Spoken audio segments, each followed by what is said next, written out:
Be phenomenal every day. Charlie Munger and I have been making stock decisions and business decisions one way or another together now for 55 years. We have never the macro doesn't enter into it, nor does political. We have not made decisions differently because one party or the other's in power. We have not made decisions based on whether we thought interest rates were going to go up or down, or what was going to happen with labor negotiations someplace. Video kali ini saya akan sharing analisa saham menggunakan pendekatan top down dan juga bottom up analisis. Saya juga akan menjelaskan mengapa kok Arvest dan juga saya pribadi itu menggunakan bottom up daripada top down-nya. Yang pertama saya akan membahas terlebih dahulu itu adalah dari top down analisis ya. Teman-teman mungkin pernah melihat segitiga top down yang seperti ini ya. Di mana yang paling atas, layer yang utama itu adalah makroekonomi.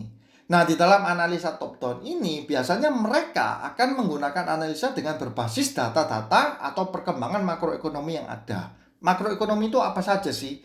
Salah satu yang termasuk dalam makroekonomi itu seperti penurunan suku bunga, kemudian peningkatan kurs rupiah terhadap dolar, kondisi ekonomi, kondisi politik, bahkan mungkin ya sentimen pemilihan presiden atau pilpres itu bisa dijadikan sebagai faktor makroekonomi ya bagi para analis top down ini.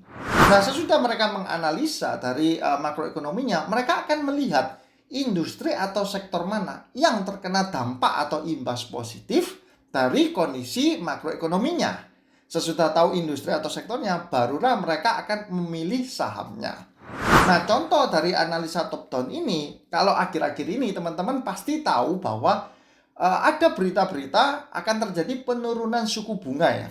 Kemudian ada juga berita yang mengatakan bahwa kurs rupiah ini menguat terhadap US dollar yang cukup signifikan. Sekarang kan sekitar 15.400 saja ya, sebelumnya pernah 16.000 lebih kan.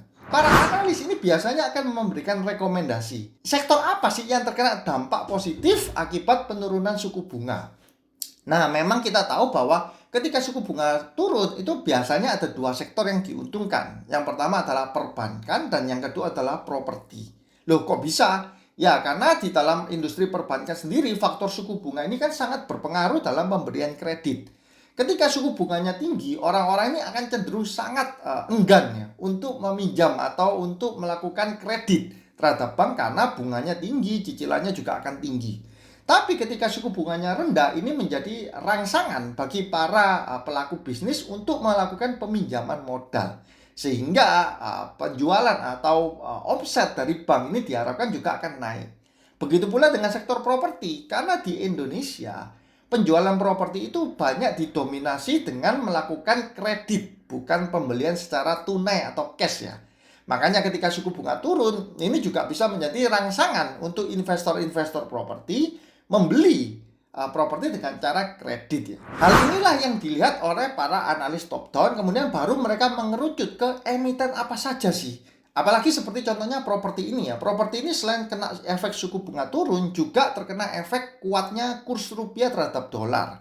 Bahan-bahan material dari pembangunan properti ini memang sangat dipengaruhi juga untuk kurs dolar. Jadi ketika kurs rupiahnya ini menguat terhadap dolar, ini juga menjadi sentimen positif untuk properti. Makanya kalau teman-teman lihat, di dalam properti sendiri, harga saham-saham properti ini sempat kompak menguat ya, beberapa waktu terakhir ya. Mulai dari Pakuwon, BSDE, Ciputra, nah semua ini kompak menguatkan. Nah, para analis ini kemudian membagikan, ini loh saham yang lagi menarik untuk dikoleksi ya secara jangka pendek. Nah, mengapa secara jangka pendek? Karena pendekatan top down ini kalau menurut saya itu lebih ke arah trading dan untuk kepentingan jangka pendek ya, atau short term saja. Tapi teman-teman juga harus hati-hati karena jangan sampai teman-teman ketika masuk ya dengan melihat kondisi makroekonomi, teman-teman masuk di harga yang sudah naik ya, di sektor tersebut yang harganya sudah naik, kemudian teman-teman tidak mau ketinggalan atau FOMO ikut-ikutan, sehingga bisa saja memang saham-saham properti ini lagi naik, tapi banyak juga trader-trader atau investor itu justru yang masih nyangkut karena belinya ketika sedang tinggi-tingginya. Nah, hal ini tidak kita lakukan di Arvest ya, ataupun di saya sendiri dalam mengelola investasi. Kita hanya berfokus untuk bottom up analisis atau analisa dengan menggunakan dasar fundamental perusahaannya terlebih dahulu.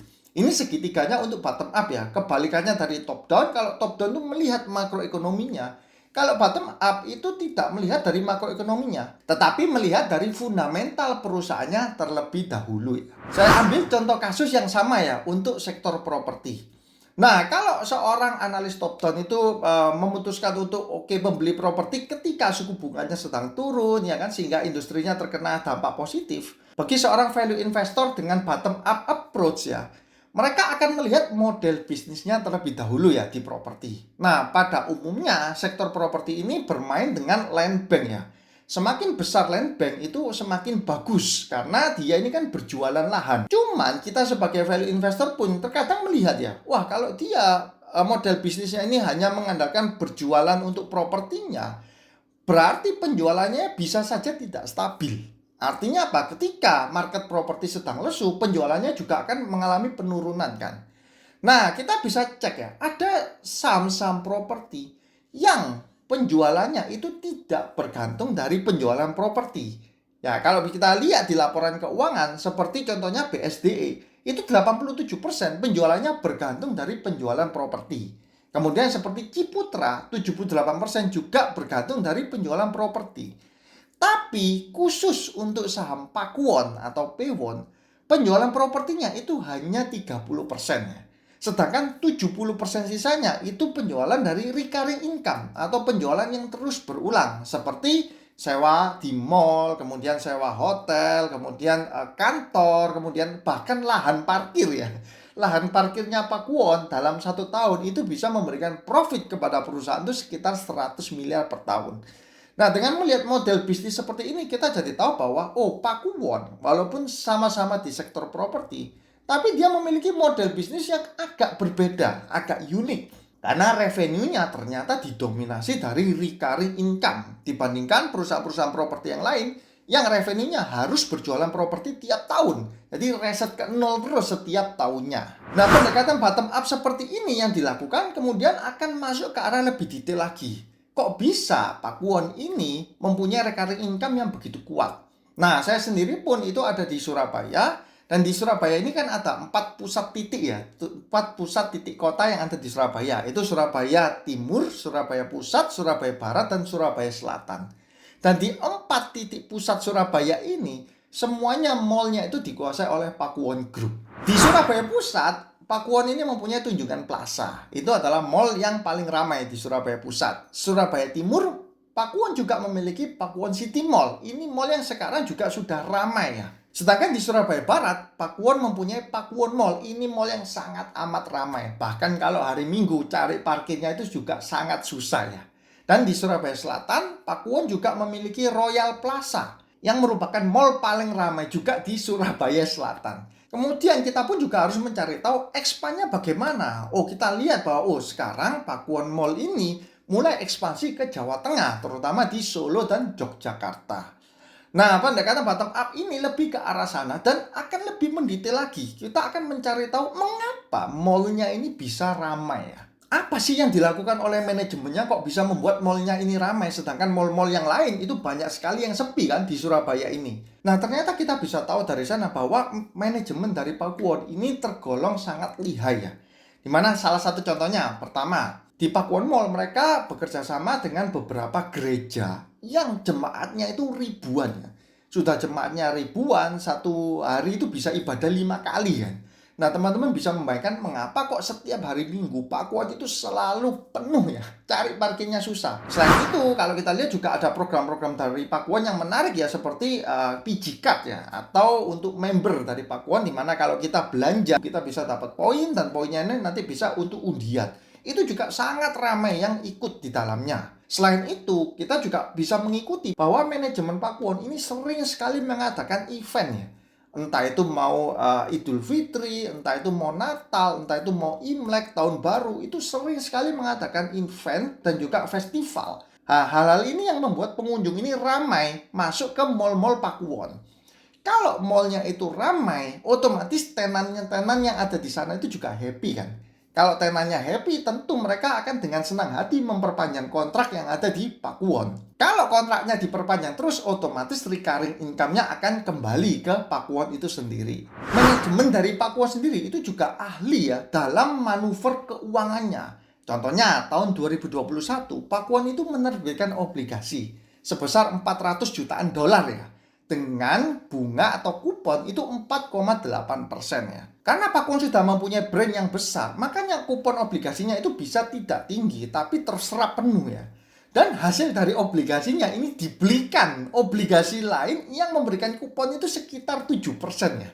Dari sini kita bisa langsung tahu kemampuan manajemennya dalam mengelola keuangannya. Makanya kalau kita perhatikan laporan keuangannya, Pakuwon di 2023 mempunyai penghasilan bunga sebesar 400 miliaran ya. Sedangkan beban bunga dari kupon obligasi yang diterbitkan itu hanya sekitar 350 miliar saja. Nah, tidak semua perusahaan bisa melakukan seperti ini. Perusahaan Pakuwon bisa seperti ini karena dia punya moat ya, atau keunggulan kompetitif yaitu brand. Sehingga kuponnya yang tidak tinggi itu bisa diserap penuh ataupun laku terjual. Nah, dengan berbagai keunggulan seperti brand, kemudian ada network effect seperti yang tadi saya jelaskan ya, mallnya sudah bisa mempunyai ekosistem dan mendatangkan massa yang begitu banyak. Ini sebabnya mengapa Arvest memasukkan Pakuwon ke dalam list saham-saham growth Arvest Seed ya pada awal tahun, namun dengan batas buy maksimumnya di 460. Nah, dengan analisa bottom up seperti itu, teman-teman jadi tidak bingung ya, kapan harus entry atau membeli, dan juga berapa sih batas buy-nya. Itu teman-teman jadi tahu dengan pasti. Kalau misalkan harga sahamnya itu ternyata turun terus, teman-teman juga tidak panik, karena teman-teman sudah mengerti detail ya secara perusahaannya. Bahkan kondisi makroekonomi bagaimanapun, mau suku bunganya naik, mau suku bunganya turun, mau dolarnya naik, mau dolarnya turun, teman-teman tuh bisa tidur tenang. Karena teman-teman sudah melakukan riset dan percaya dengan kemampuan manajemen Pakuwon untuk menghadapi berbagai tantangan makroekonomi dalam jangka panjang. Nah, saya ambil dari quote-nya Warren Buffett ya. Kita hanya boleh berinvestasi saham atau membeli saham yang kita bisa tinggal tidur nyenyak ya selama 10-15 tahun ke depan. Ya, walaupun pada aslinya saya yakin Buffett nggak mungkin tinggal tidur ya. Dia pasti terus memantau kinerja dari emiten yang dia investasikan. Nah, mengapa pendekatan bottom up ini juga masih harus terus dipantau? Karena salah satu alasan pembelian bottom up analisis ini kan adanya bisnis mood di dalam perusahaannya atau keunggulan kompetitif kan. Nah, bisnis mood atau keunggulan kompetitif ini juga bisa hilang ya atau memudar. Nah, salah satu contohnya yang terjadi di emiten rokok ya. Dulu emiten rokok ini kan disebut sebagai wonderful company kan. Namun seiring naiknya terus-menerus cukai rokok, ini membuat profit marginnya kan tergerus kan.